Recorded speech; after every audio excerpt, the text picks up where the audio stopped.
Okay, तो मैंने आप लोगों को प्यारे बच्चों गिब्स फ्री एनर्जी के बारे में बताया था कि कब गिब्स फ्री एनर्जी जो है स्पॉन्टेनियस प्रोसीजर को फॉलो करेगी और कब जो है नॉन स्पॉन्टेनियस प्रोसीजर को फॉलो करेगी। आज हम लोगों को क्या है, मैंने आपको एक्चुअली दो चीजें बता देता हूं कि हम लोग थर्मोडायनेमिक को दो पार्ट में डिवाइड करेंगे। पहला हम लोग थर्मोकेमिस्ट्री और एक हम थर्मोडायनेमिक, मतलब मैंने थर्मोडायनेमिक को दो पार्ट में डिवाइड किया है। पहला तो मैं एक तो इसको नॉर्मली थर्मोडायनेमिक में पढ़ा रहा हूँ। थर्मोडायनेमिक में मैंने आपको फर्स्ट सेकंड और थर्ड लॉ पढ़ाया है, ठीक है ना। उसी का एक दूसरा पार्ट हम लोग पढ़ा रहे हैं जिसको हम लोग बोला है थर्मोकेमिस्ट्री। तो पहला वाला हमारा जो पोर्शन है प्यारे बच्चों, ये कंप्लीट हो गया है, ये कंप्लीट हो गया है। और मैं इसके बाद थर्मोकेमिस्ट्री पढ़ाऊंगा आपको, ठीक है ना।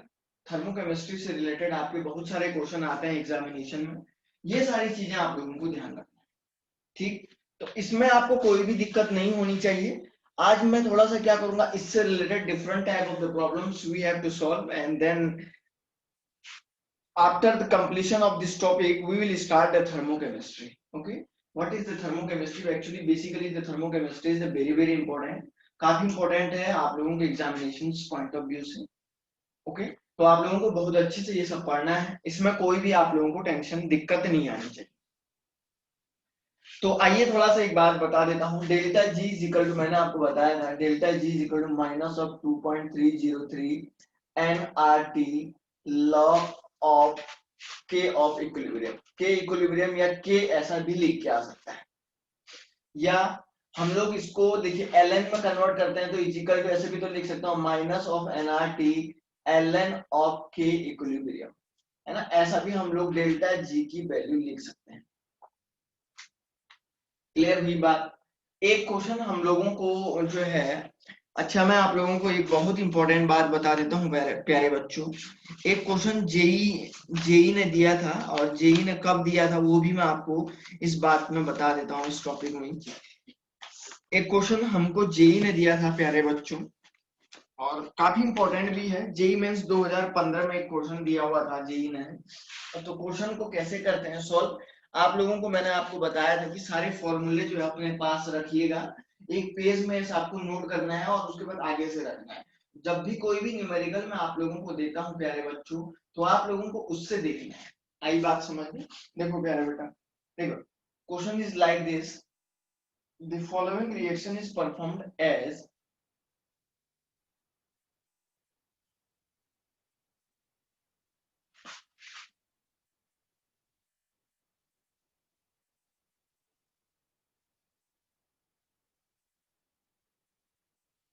is performed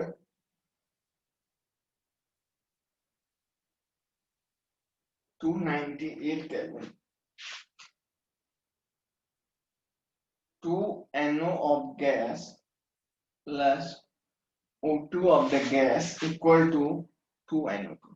इस क्वेश्चन में मैं आप लोगों को जो है इसके ऑप्शन भी दूंगा। The standard free energy,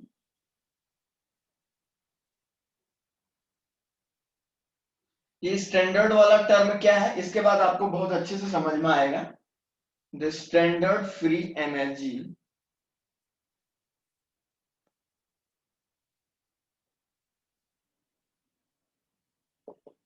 of formation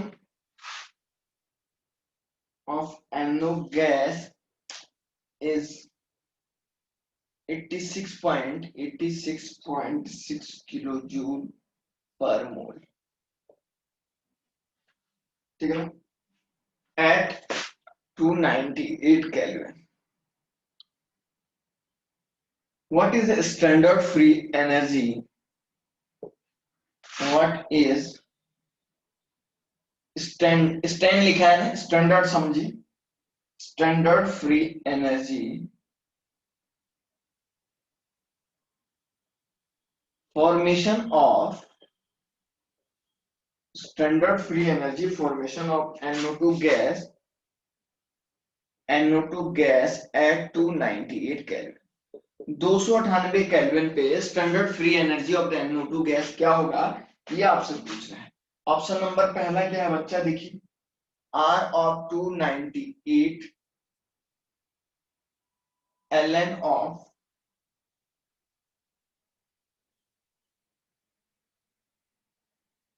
1.6 into 10 to the power 12 minus 86,600। Actually question में गिवन आपको k is equal to given है 1.6 into 10 to the power 12, k की वैल्यू गिवन। दूसरा मैं यहाँ पे लिख रहा हूँ बच्चों 86,600 प्लस, पढ़ लीजिएगा सब लोग, ऑप्शन तो खैर नॉर्मल ही बात है, ये तो मैं ऐसे ही खाना पूर्ति लिख रहा हूँ, इस वे में आपको आंसर देना है, ऑप्शन इसलिए लिख रहा हूँ। एक्चुअली हमारे पास बोर्ड काफी छोटा है, इस वजह से थोड़ा सा मुझे दिक्कत भी आ रही है।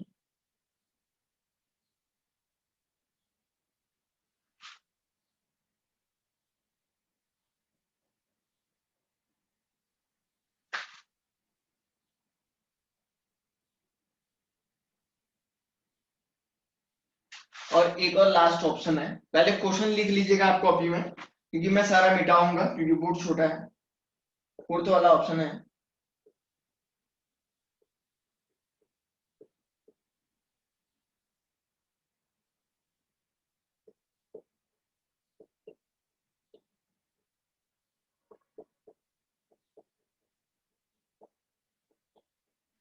ऑप्शन ये है बेटा, इसमें देखिए,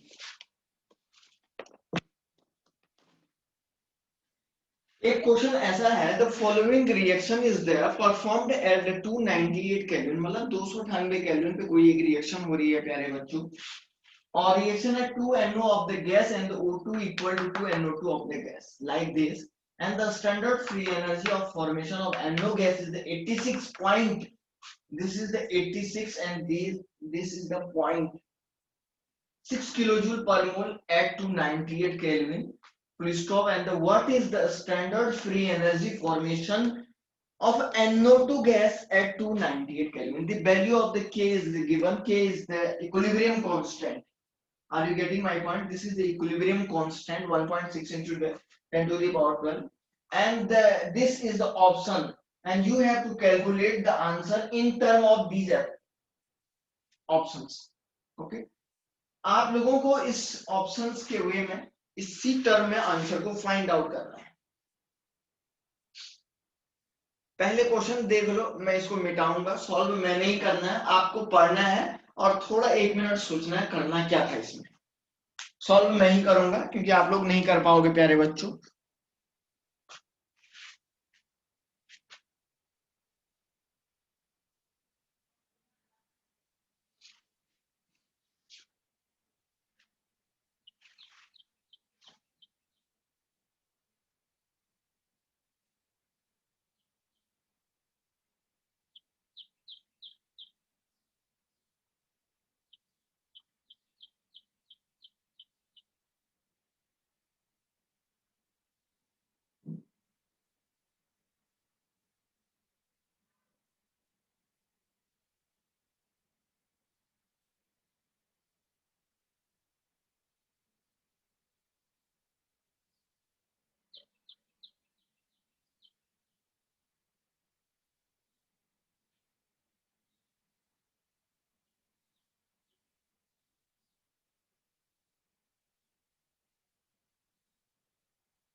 चलिए आप लोगों ने क्वेश्चन पढ़ लिया होगा, मैं आपको थोड़ा सा समझा देता हूँ कि क्या क्या है। ठीक है ना, थोड़ा सा हमारे पास इस क्वेश्चन में स्पेस कम है, मैं ऑप्शन को मिटा देता हूँ, ऑप्शन को मिटा देता हूँ, आराम से देख लीजिएगा। कोई भी अगर प्रॉब्लम आती है, ऑप्शन भी चाहे तो आप स्क्रीनशॉट ले लीजिएगा, और कौन से ऑप्शन से आपका आंसर मिलेगा वो भी आपको देख। तो देखो सबसे पहले standard free energy formation of NO, NO का दिया है G of NO, G of NO दिया है उसमें 86.6 into 10 to the power 3 joule per मोल।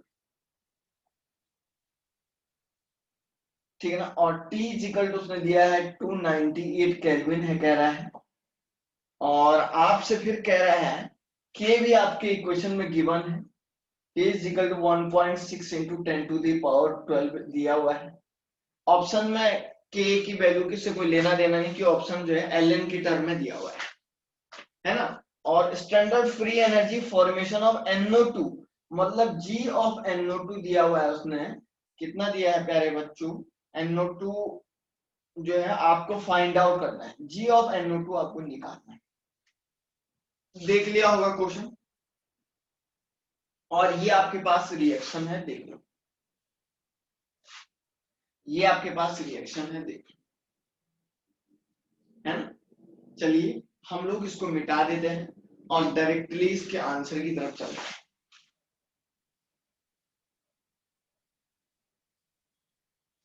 तो आपके पास एक इक्वेशन दिया है उसने इस तरीके से, और आप देख रहे हैं Ln के टर्म में कहीं ना कहीं ऑप्शन दिया हुआ है, Ln के टर्म में कहीं ना कहीं ऑप्शन दिया हुआ है। तो जाहिर सी बात है बच्चों, इससे इस बात का हमें जो है, इस बात का हमें जो है ज्ञान होता है कि हम लोगों को delta G equal to minus of NRT K वाला फॉर्मूला यूज लगेगा, इतना हमको पता लगे, क्योंकि गिब्स एनर्जी का लॉग के टर्म में कोई भी आंसर जो है एक ही फॉर्मूला यूज हो रहा है, जो मैंने आपको ये बताया। क्या मैं इस डेल्टा जी को ऐसे लिख सकता हूं क्या, देखो तो delta G is equal to G of NO2, 2 into G of NO2 minus 2 into G of NO, क्या मैं इसको ऐसे लिख सकता हूं क्या? सर बिल्कुल आप लिख सकते हैं, ऐसा लिख सकते हैं ना, ऐसे लिख सकता हूं क्या? तो दो को कॉमन ले लो तो अंदर क्या बचेगा, G of NO2 minus G of NO, यही तो बचेगा, डेल्टा जी इक्वल, लिख सकता हूं ना। तो इस डेल्टा जी की जगह पे ये वाली वैल्यू पुट आउट करो, आ रहा समझ में? ठीक है ना। चलिए इस इक्वेशन को भी यहां से मिटाओ प्यारे बच्चों, अब आपने लिखा है तो आप समझ गए होंगे। देखिए सारा हटाइए इसको, ठीक है ना। तो क्या लिखूं मैं, 2 into G of NO2 minus G of NO, क्योंकि आप लोगों को यही तो दिया गया है, यही तो निकालना है। वो कह रहा है delta G of formation, G of NO2 निकालना है आपको, तो ये वाला टर्म आपको निकालना है बेटा, ये वाला टर्म आपको निकालना है। तो इजिकल टू क्या हो जाएगा, minus of NRT Ln of K की वैल्यू कितनी है 1.6 इंटू 10 टू दी पावर 12, ये वैल्यू रख दो, है ना। अब देखो इसको इधर नीचे लाओ, तो G of NO2 equal to G of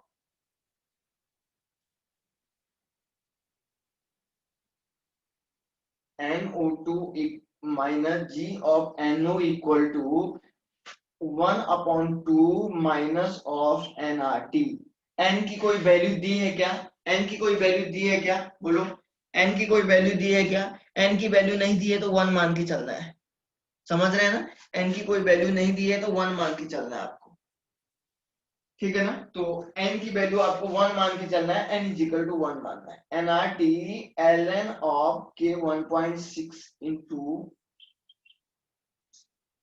10 to the power 12, लिखा, कोई दिक्कत नहीं है सर, कर लेंगे। अब देखो इसको पीछे ले जाओ, इसको पीछे ले जाओ, क्योंकि G ऑफ NO2 आपको निकालना है, तो minus of 1/2 into RT ln of 1.6 into 10 to the power 12 और माइनस माइनस ये पीछे जाके क्या हो जाएगा plus of g of n ओ। ऐसी होगा क्या, ऐसी होगा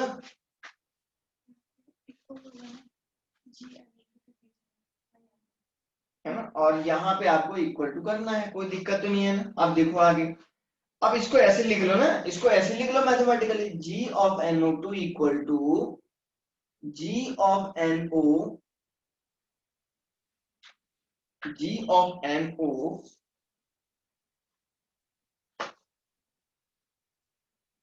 plus g of NO minus of 1/2 into R into T ln of 1.6 into 10 to the power 12। ऐसे ही तो करोगे। देखो कोई दिक्कत है यहां तक, अगर कहीं पे किसी को कोई दिक्कत आ रही है तो पूछो।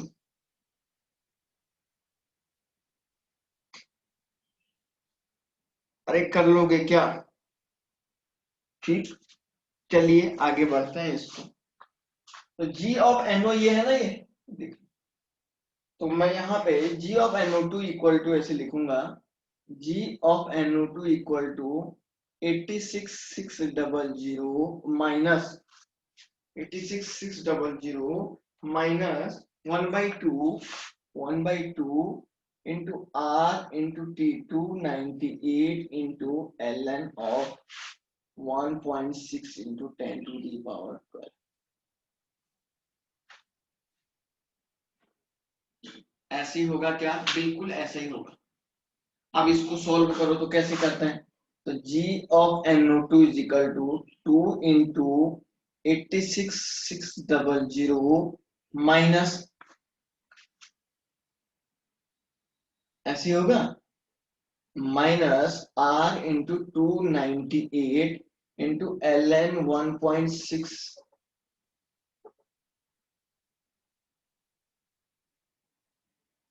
10 to the power 12 divided by क्या हो जाएगा बेटा, डिवाइडेड बाई 2 हो जाएगा। होगा क्या, बिल्कुल सर ऐसे ही तो होगा, और कुछ होगा ही नहीं।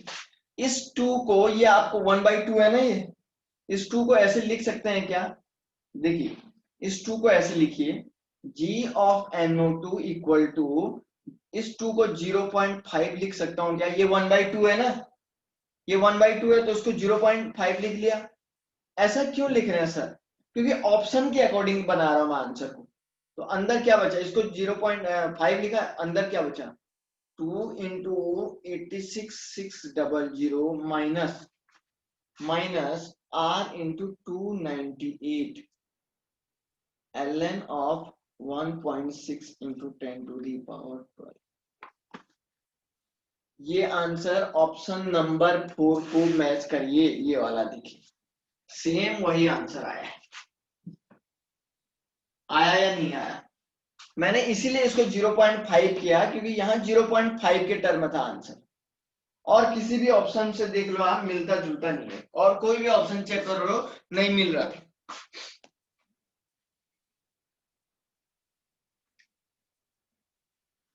देखो कोई दिक्कत, एक बार और समझाऊं क्या, बोलो बेटा। Yes sir. ठीक है ना, देखो एक बार और समझाते हैं हम लोग। इक्वेशन में जो क्वेश्चन दिया था आप लोगों को, ऑप्शन पहले हमने देखा कि यहाँ पे पहली बात तो आपको पता है कि सर ये सारे के सारे टर्म गिवन थे। अब गिवन होने के बाद हमको ऑप्शन में एक फॉर्मूला ln के टर्म में डेल्टा जी का रिलेशनशिप ln के टर्म में ये वाला फॉर्मूला मिला, लेकिन उसने हमको फॉर्मेशन ऑफ NO2 पूछा था, जी ऑफ NO2 पूछ रहा था। वो ऐसा थोड़ा ना बोल रहा था कि find out the change in Gibbs free energy of the reaction, ऐसा उसने हम लोगों को बिल्कुल भी नहीं पूछा था। बात समझ में आ रही क्या, उसने इक्वेशन में हमको ये बात नहीं पूछी थी कि sir change in free energy निकाले, उसने तो ये कहा कि only formation of Gibbs energy NO2 के लिए निकाले, मतलब जी NO2 निकालना था। तो मैंने इस डेल्टा जी को Gibbs energy of product minus Gibbs energy of reactant लिखा ऐसे, और 2 को बाहर कॉमन ले लिया तो G of NO2 minus G of NO, ऐसा ही तो होगा। NO2 की वैल्यू आपको निकालनी थी और NO आपको दिया था, है ना, NO2। तो डेल्टा जी की जगह पे क्या कर दो, यहाँ पे इस इक्वेशन में इसको रख दो, डेल्टा जी की जगह पे इस इक्वेशन में ये वाली वैल्यू रख दो। तो देखो 2 into G of NO2 minus G of NO equal to minus of NRT ln of K की वैल्यू दी है इक्वेशन में, देख लो दिया है। अब देखो यहाँ पे क्या किया, इस दो को नीचे लाओ, दो को इधर नीचे लाएंगे तो G of NO2 minus G of NO equal to 1/2, दो को नीचे लाया, NRT ln of K equilibrium of something, ये n की वैल्यू तो 1 होगी, है ना। अब देखो जी ऑफ NO2 इक्वल टू क्या हो जाएगा, ये पीछे माइनस, यहाँ माइनस हो तो पीछे जाके प्लस हो गया, सेम इक्वेशन को नोट किया और इसको प्लस कर, और जब इसको आगे लाया तो G of NO2 is equal to G of NO minus 1/2 RT ln of the, ये सम, ठीक है क्या, कर लोगे इसको। अब देखो बेटा आगे, तो G of NO2 equal to G of NO2 equal to delta G of NO की वैल्यू यहाँ पे ये रखा है, माइनस ऑफ पीछे का पूरा term minus of R into T, T की वैल्यू 298, ln की वैल्यू सेम बता दो। इसको सॉल्व करो, इसको 2 से मल्टीप्लाई करो, डिवाइडेड बाय 2 पूरा सेम होता है, डिवाइडेड बाय 2 करो, कर दिया। अब इस ये क्या है 1/2 है ना, ये 2 अपॉन 2 का मतलब क्या हो गया 1/2 है, तो 1/2 को आप 0.5 लिख लो बाहर। क्यों सर, ऑप्शन ऐसा ही तो था, ऑप्शन के अकॉर्डिंग बना रहा था ना आंसर, तो 0.5 इंटू 2 इंटू ये माइनस ये, और फाइनली आंसर ये निकला, और ये ऑप्शन नंबर 4 से मिलता जुलता है। अब आप लोग ये थोड़ा पहले इसको देख लो, 1 मिनट, 1 मिनट में देखो, फिर मुझे जो है आगे बात समझ में आ गया तो बोलो।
ठीक है, अब चलो बच्चों, इसमें हम लोग एक बहुत ही इंपॉर्टेंट बात, ये क्वेश्चन आपको समझ में आ गया होगा, मैं अब आपको एक बहुत अच्छे लेवल के क्वेश्चंस को सॉल्व करा रहा हूँ इस समय, है ना। चलिए एक और क्वेश्चन आपके सामने मैं बताता हूँ, जेई बेस्ड जनरली ये क्वेश्चन है। नेक्स्ट क्वेश्चन हमारे पास क्या है उसके बारे में सोचते हैं, चलो।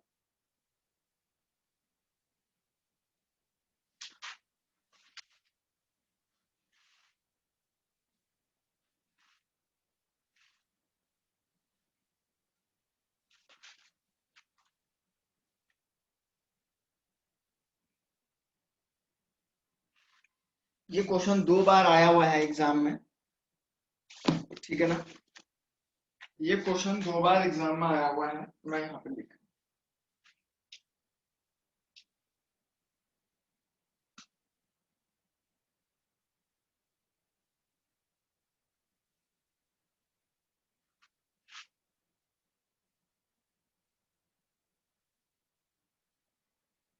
a piston filled with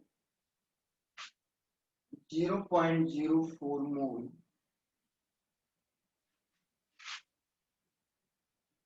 of an ideal gas, of an ideal gas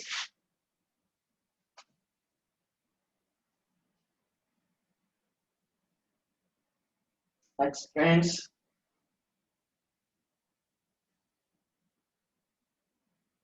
reversibly from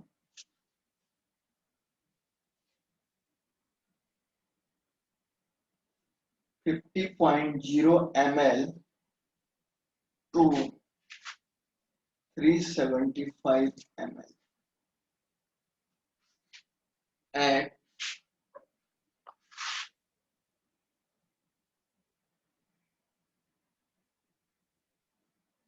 at constant temperature of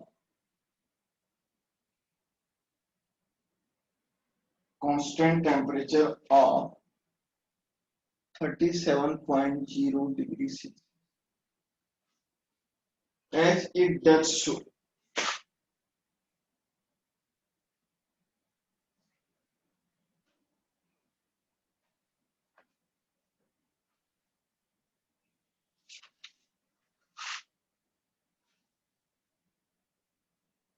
it absorbs 208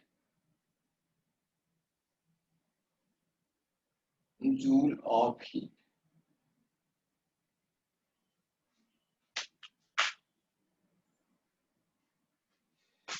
इस क्वेश्चन का आंसर जो बच्चा थोड़ा समझ जाए तो उसके लिए सबसे आसान है। सर अभी को अंदर लो ना। ओके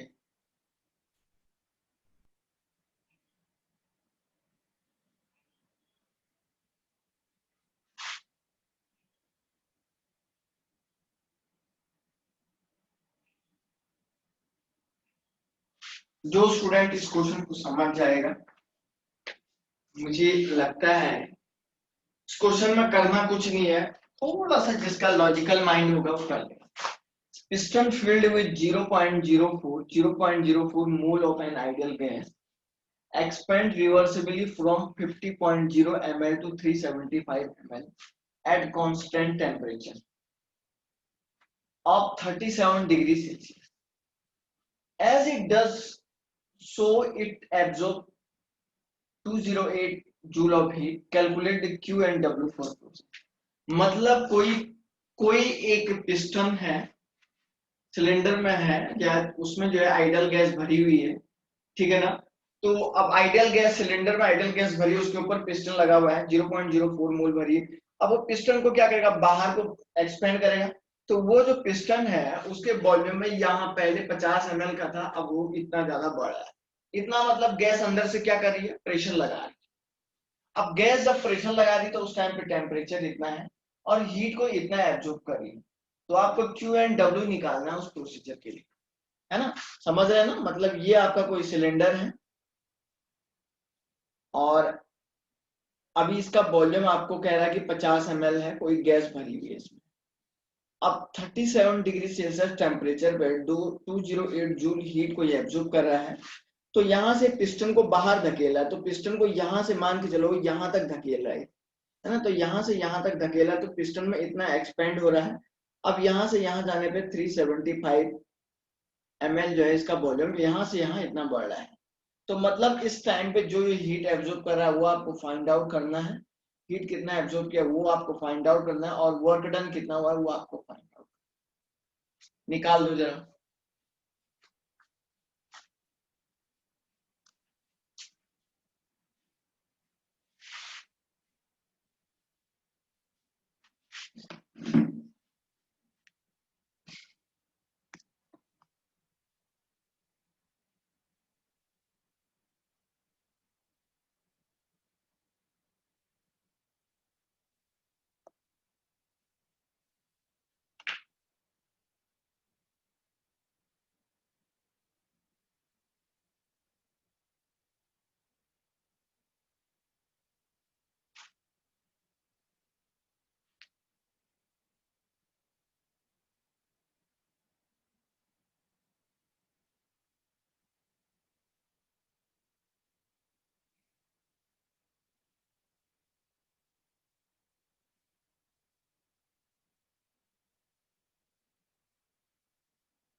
और भी स्टूडेंट निकालो भाई आंसर।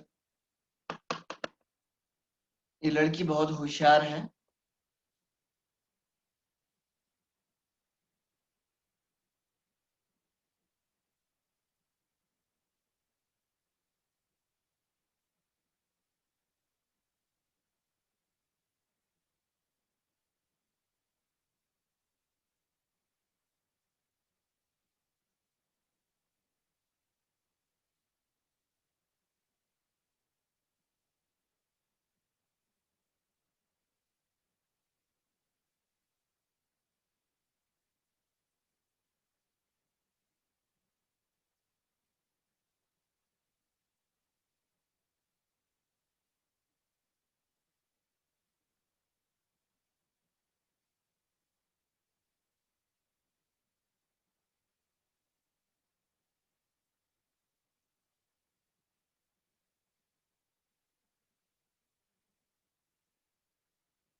और भी लोग निकाल रहे, सबको समझ में तो आ ही रहा है ना यार, ऐसे ही मत लिख देना बस।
और भी स्टूडेंट क्यों नहीं दे रहे भाई?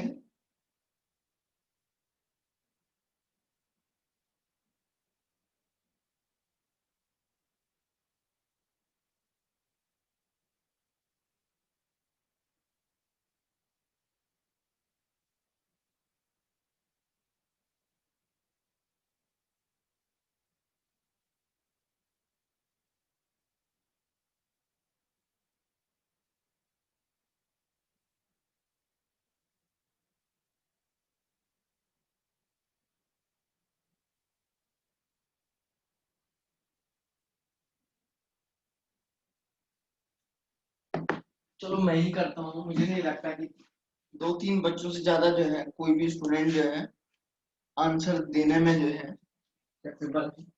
अरे ये क्वेश्चन तो बहुत ही आसान है। क्या है?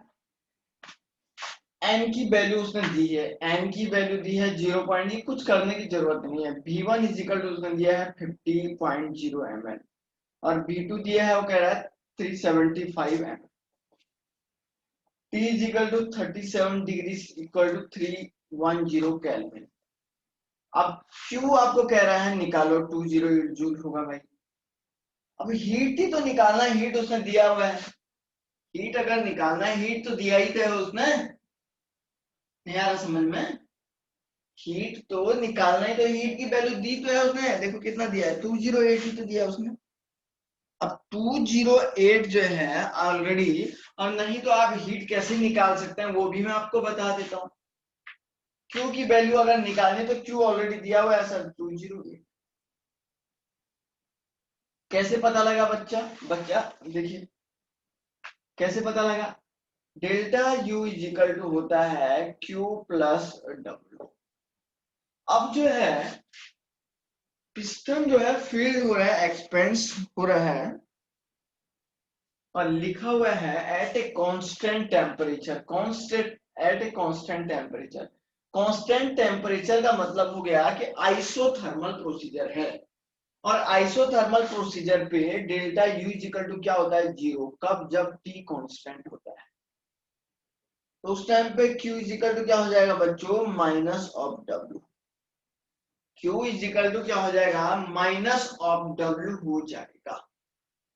और वैसे भी अगर आप चाहें तो Q को ऐसे भी निकाल सकते हैं, ठीक है ना। Q is equal to minus of W हो जाएगा। अब देखो W is equal to isothermal process के लिए क्या होता है, रिवर्सिबल के लिए क्या होता है, minus of nRT ln V2 by V1 होता है या नहीं होता है। चाहे तो इस फॉर्मूले से भी निकाल सकते हैं। तो W और माइनस W तो माइनस माइनस प्लस, ठीक है ना। तो Q इजिकल टू क्या है बेटा? माइनस W है। तो Q इजिकल टू माइनस और माइनस अंदर है तो nRT क्या हो जाएगा? ln of the V2 by V1 overall plus हो जाएगा। तो Q की value plus of nRT ln of V2 by V1। चाहे तो आप इस फॉर्मूले से भी सॉल्व कर सकते हैं। एग्जैक्ट इतना ही आएगा, इससे ज्यादा नहीं आएगा और ना ही इससे कम आएगा। ओके, तो आपको Q की वैल्यू तो यहां से Q is equal two plus में आनी है, ठीक है ना। अब देखो W कितना आएगा, तो भाई W कितना आएगा जब Q इज इक्वल टू क्या है बेटा? माइनस W है। तो 208 इज इक्वल टू क्या हो जाएगा? Minus W। तो W इज इक्वल टू क्या हो जाएगा? Minus 208 joule. तो बस एक की वैल्यू प्लस में आएगी, दूसरे की माइनस में आएगी। एक की वैल्यू प्लस में आएगी और एक की माइनस में आएगी। तो बहुत ही आसान है ना। अरे थोड़ा सा सीखो, कुछ कुछ ऐसा सीखो प्यारे बच्चों जो आप थोड़ा सा जल्दी करें यार। ये तो बहुत बढ़िया वाला क्वेश्चन आपको समझा रहा था मैं, है ना। चलिए एक क्वेश्चन और आप लोग करिए। और मुझे नहीं लगता कि इस क्वेश्चन को जो मैं दे रहा हूँ कोई भी ऐसा स्टूडेंट होगा जो नहीं कर पाएगा। आराम से पढ़िए। जो लोग घर पे पढ़ रहे हैं वो थोड़ा बहुत कर रहे हैं, जो नहीं पढ़ रहे हैं तो कहाँ से करेंगे यार।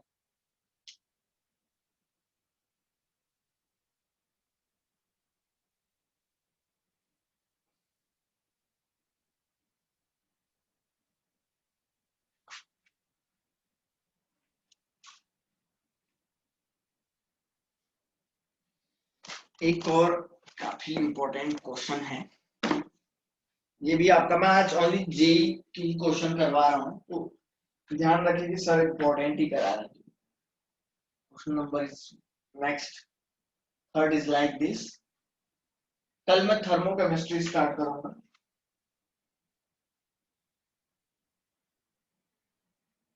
1 mole of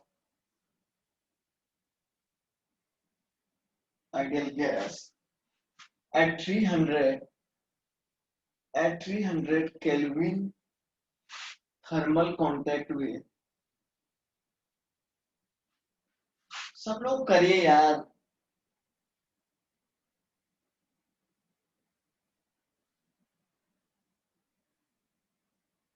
thermal contact with surroundings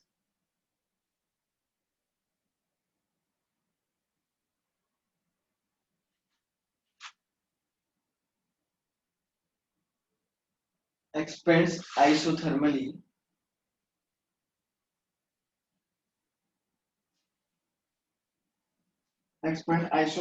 from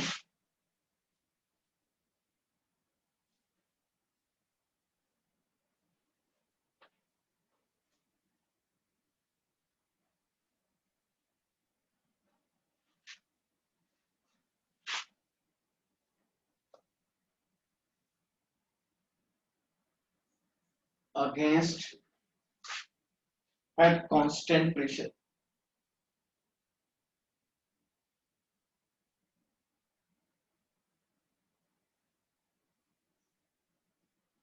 At a constant pressure of 3.0 atm. At a constant pressure of 3.0 atm. In this procedure,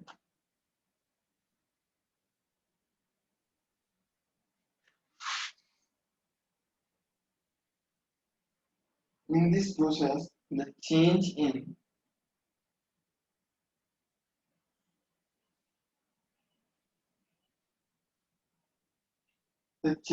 entropy of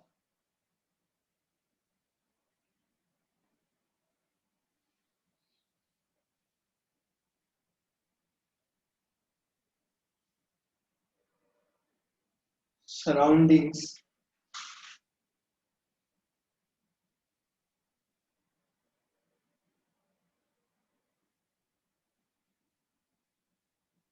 in joule per Kelvin. 1 liter ATM is equal to होता है 101.3.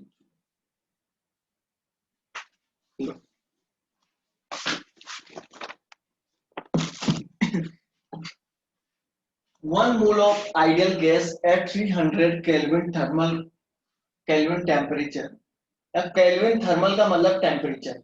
Contact with surrounding expands isothermally from 1.0 liter to 2.0 liter against a constant pressure of 3.0 atm.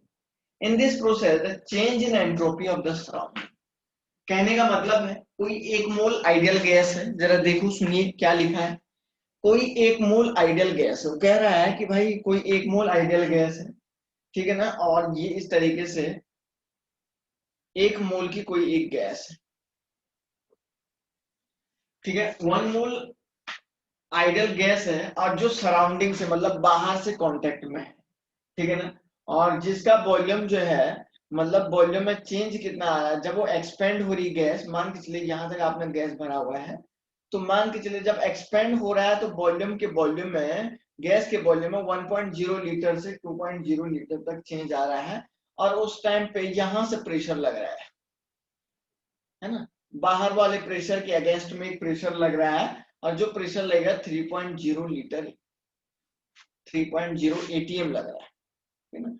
जब आप 3.0 ATM लगाओगे तो volume देखो पहले 1.0 litre था, तो वहां से थोड़ा सा ये खिसक जाएगा, इतना तक आ जाएगा, और वॉल्यूम में ये जो है 2.0 लीटर तक ही चला जाएगा, एक्सपेंड हो रहा है सिस्टम. तो उस टाइम पे तो कुछ ना कुछ जो है क्या हो जाएगा, अभी इसके लिए जो है अभी देखो गैस इस पिस्टन तक भरी हुई है, अब पिस्टन ऊपर खिसक जाएगा तो सराउंडिंग ये हुआ, इस पिस्टन से बाहर इसके लिए सराउंडिंग हो गया, है ना, पिस्टन से बाहर इसके लिए क्या हो गया, सराउंडिंग हो गया. अब जब ये ऊपर खिसक जाएगा तो ऊपर वाले की एंट्रोपी भी क्या हो जाएगी, थोड़ा सा चेंज आ जाएगी. तो उस चेंज वो जो चेंज आ रहा है वो क्या आ रहा है, ये कह रहा है. क्वेश्चन की लैंग्वेज टफ दी है, क्वेश्चन बहुत आसान है. समझ में आई बात क्या, एक बार और समझाऊं क्या, दोबारा देखो बेटा, जो लोग नहीं समझ पाए हैं कोई दिक्कत नहीं है, मैं एक बार और समझाता हूँ. देखो बहुत अच्छे से देखिए, आराम से देखिए. उसने आपको कहा यहीं पे देखिए कि ये कोई एक गैस सिलेंडर में भरा हुआ है, और आपसे कह रहा है यहां तक ये गैस भरी हुई. अब इसका वॉल्यूम है 0.1 लीटर. अब आप यहां अंदर से एक प्रेशर लगेगा, अंदर से एक प्रेशर लग रहा है पी, वो पी लग रहा है 0.3 एटीएम. अब ये आपका गैस इस खांचे से नीचे है, तो ये सिस्टम हो गया, ये बाहर वाला सराउंडिंग हो गया, क्योंकि समझ रहे हैं ना, ये वाला सिस्टम हो गया, ये सराउंडिंग हो गया. अब क्या हुआ कि जब गैस यहां से प्रेशर लगाएगा तो वॉल्यूम में इतना चेंज आएगा, अब वॉल्यूम यहाँ पे कितना हो गया 2.0 लीटर हो गया। तो अब जब ये यहां से इधर शिफ्ट होगा तो सराउंडिंग की एंट्रोपी में कोई चेंज तो आएगा ही ना, आएगा नहीं आएगा। तो वो जो चेंज सराउंडिंग की एंट्रोपी में आएगा वो कितना आएगा वो आपसे कह रहा है। तो जरा बताओ कितना आ रहा है।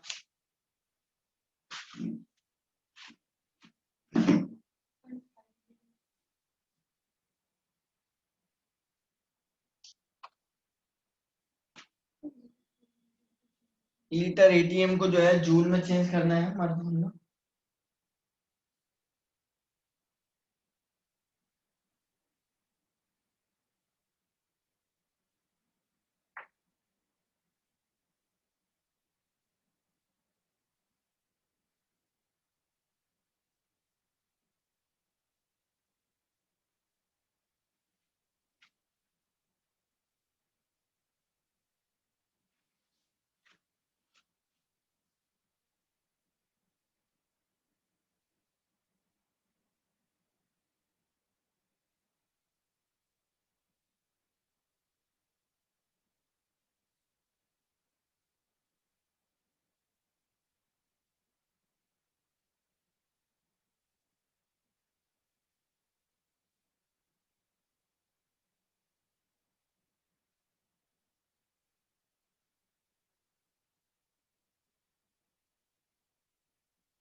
करो बेटा।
अरे हो रहा है या नहीं हो रहा है, नहीं तो बोलो बेटा, टाइम वेस्ट मत करो।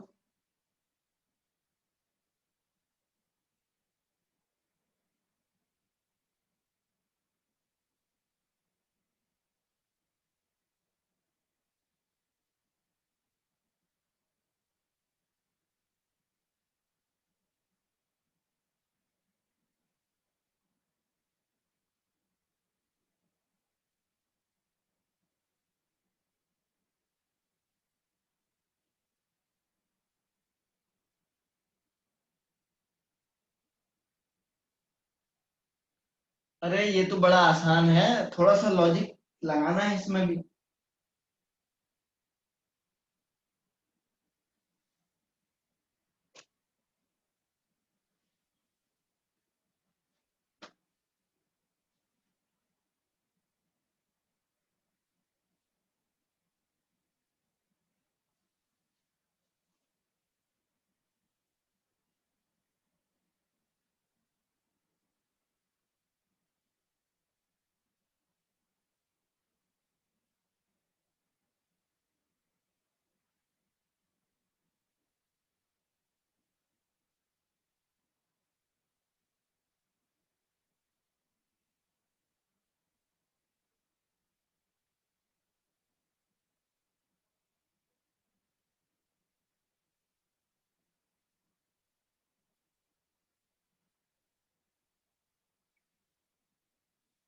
गुड, ये लड़की बिल्कुल सही आंसर निकाल दी है।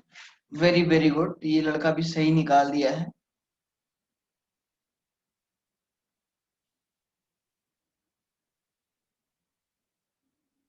बहुत बहुत अच्छी बात है बेटा। मुझे लग रहा है एक दो स्टूडेंट ही थोड़ा सा मेहनत से पढ़ाई कर रहे हैं, बाकी लोग खाली टाइम पास कर रहे हैं।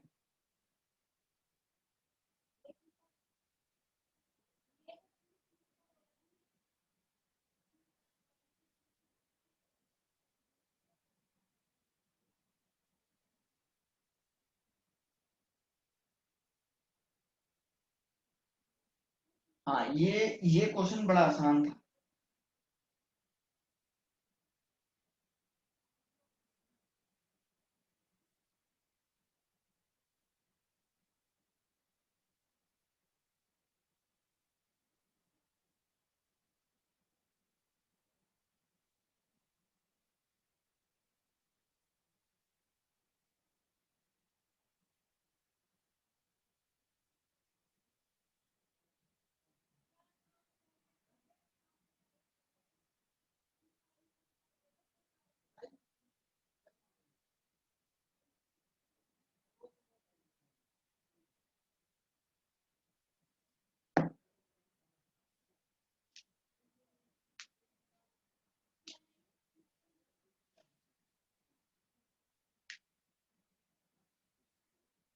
ठीक ठीक है बेटा, बहुत सारे स्टूडेंट ने आंसर सही दिया है। ऐसे ही मैं चाहता हूँ कि और भी सारे स्टूडेंट दें। जेई का क्वेश्चन है, कोई ज्यादा वैसा भी टफ नहीं है, आसान क्वेश्चन था ये।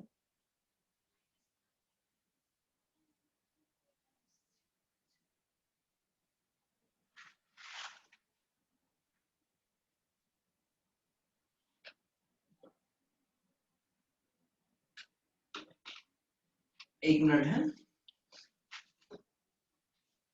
तो इस क्वेश्चन को, 1 mole of an ideal gas at 300 Kelvin temperature contact surrounding with this type of the isothermally from 1.02 against a constant pressure। मतलब कुछ ऐसा दिया हुआ है। प्रोसीजर आपसे कह रहा है कि सर आइसोथर्मल है। कहने का मतलब temperature is equal to constant होगा। डेल्टा एस निकालना है सर, क्यू अपॉन टी होता है, और टी की वैल्यू उसने दी है शायद, T is equal to 300 kelvin भी दिया हुआ है। फिक्स है। अब क्यू कैसे निकालेंगे sir? V1 is equal to दिया है 1.0 litre, V2 is equal to दिया है 2.0 लीटर, और P ऑफ एक्सटर्नल की वैल्यू है 3.0 ATM। तो ये कहीं ना कहीं प्रेशर और वॉल्यूम जो है वर्क डन का टर्म दिखा रहा है। तो फर्स्ट लॉ क्या बोलता है? Delta U is equal to Q plus W। ऐसा ही बोलता है क्या? हाँ सर, बिल्कुल बोलता है। तो Q इज इक्वल टू क्या हो जाएगा प्यारे बच्चों? Q इज इक्वल टू हो जाएगा माइनस ऑफ W, है ना? आइसोथर्मल प्रोसीजर है तो माइनस ऑफ W में ये वैल्यू यहाँ पे ऐसे आ जाएगी, है ना? अब Q is equal to minus of W है, तो यहाँ पे अब आगे क्या हो जाएगा? ये W वाला जो वैल्यू आएगा, इसको आपको काय से डिवाइड कर देना है। इसको आप लोगों को जो है,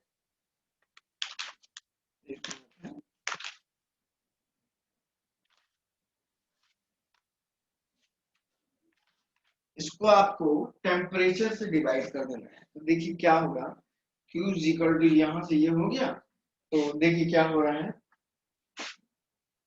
तो delta S is equal to W upon T। Q upon T होता है, तो Q की जगह पे क्या रखोगे? Minus of W upon T। बस यहां से आंसर निकाल दो। W की value P into B2 minus B1।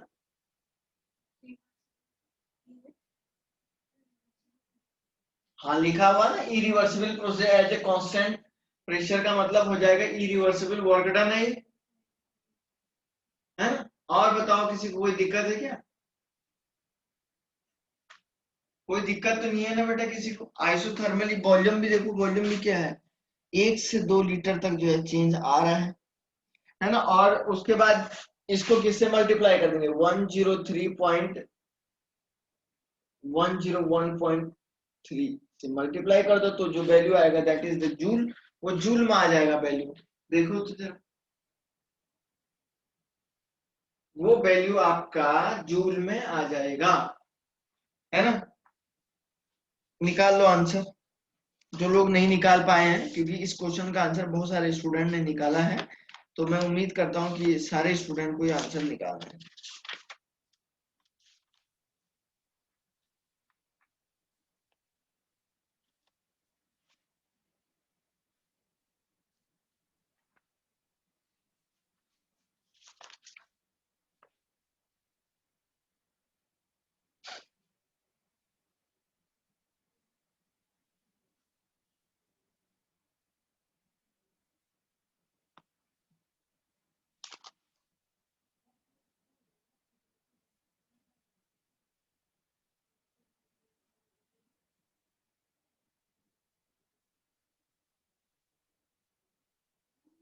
है ना, यही तो आपको निकालना था, ये बहुत ही आसान है। ठीक है ना, तो ये ओवरऑल कितना आ जाएगा, डेल्टा एस इजिकल टू आपका क्या हो जाएगा, ठीक है, डेल्टा एस इजिकल टू ये माइनस और minus of P into delta V, P into delta V हो जाएगा, divided by T is equal into 101.3, हो गया। अब देखो भाई, डेल्टा एस ऑफ सराउंडिंग बोला है, तो देखो delta S of system, delta S of system plus delta S of surrounding, है ना, तो delta S of system equal to, delta S of system equal to minus of delta S of क्या होता है, सराउंडिंग होता है। तो delta S of surrounding equal to क्या हो जाएगा बच्चों, surround minus of Q upon क्या हो जाएगा, टी हो जाएगा, है ना। तो ओवरऑल अब मैंने यहाँ पे डेल्टा एस, अब मैं इसको डेल्टा एस ऑफ सराउंडिंग करूंगा, इसको डेल्टा एस ऑफ सराउंडिंग करूंगा, तो यहाँ पे माइनस लगा दूंगा, लगाऊंगा ना, तो यही तो हो गया। तो देख लो, तो यहाँ पे ये value delta S is equal to plus of, ये आ रहा होगा आप लोगों का प्लस ऑफ करीब करीब प्लस ऑफ जो भी वैल्यू आ रहा है समथिंग में आ रहा है। तो ओवरऑल डेल्टा एस ऑफ, अगर इसी को आप जो है, देखो ये वाली value delta S is equal to क्या हो जाएगा, ये वाला प्लस हो जाएगा, है ना। तो ये शायद पता नहीं, ध्यान नहीं आ रहा, ये जो है कुछ ना कुछ कैलकुलेट करके आएगा, तो ये वैल्यू जो भी आएगी प्लस में आएगी। तो delta S of surrounding equal to minus of Q upon T हो जाएगा। तो क्यू की वैल्यू, क्यू अपॉन टी की वैल्यू इतनी आ रही होगी, माइनस ऑफ 1.013। पता है ना आपको, ये वैल्यू माइनस में आ रही है। आप लोगों ने आंसर सही निकाला है, बिल्कुल समझ गए होंगे, क्योंकि sir delta S of system plus delta S of surrounding होता है, तो delta S of system equal to minus of delta S of surrounding होता है, पता है ना आप लोगों को, है ना। क्योंकि वो जो है क्या कर रहा है, क्योंकि एक्चुअली सिस्टम से, ठीक है ना, मतलब आप समझ रहे हैं कि भाई जो भी वैल्यू है वो आपके पास जो है, अगर ये plus Q amount of heat को एब्जॉर्ब कर रहा होगा, तो मैंने पहले ही बताया था delta S of system equal to minus of delta S of surrounding हो जाएगा, तो ये वैल्यू ओवरऑल माइनस में आएगी। अब किसी स्टूडेंट को कोई दिक्कत है तो पूछो।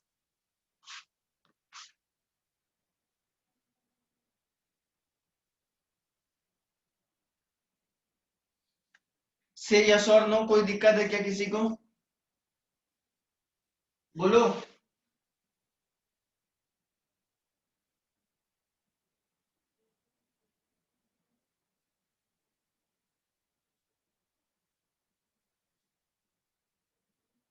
बोलो बच्चों, कोई प्रॉब्लम है क्या किसी स्टूडेंट को, नो सर। है ना। बस ऐसे ही तो निकालना है, delta S of surrounding minus में आता है, माइनस ऑफ द, अब क्यू अपॉन टी, अगर आपका प्लस क्यू अपॉन टी क्या होता है, डेल्टा एस ऑफ सिस्टम होता है, तो माइनस ऑफ, बताया था ना ऐसे ही, सराउंडिंग क्या होगा, माइनस, इरिवर्सिबल नहीं लिखा है, मैंने आपको बताया था, जब भी कभी isothermally from 1.0 to 2.0 against constant pressure, ये बोला तुमने, पहचान है, इरिवर्सिबल नहीं भी लिखे चल जाएगा, लेकिन अगेंस्ट कांस्टेंट प्रेशर भी लिखता है किसी भी क्वेश्चन में, तो मैंने पहले से बताया था बच्चों, ये जो वर्क डन होता है वो इरिवर्सिबल ही होता है।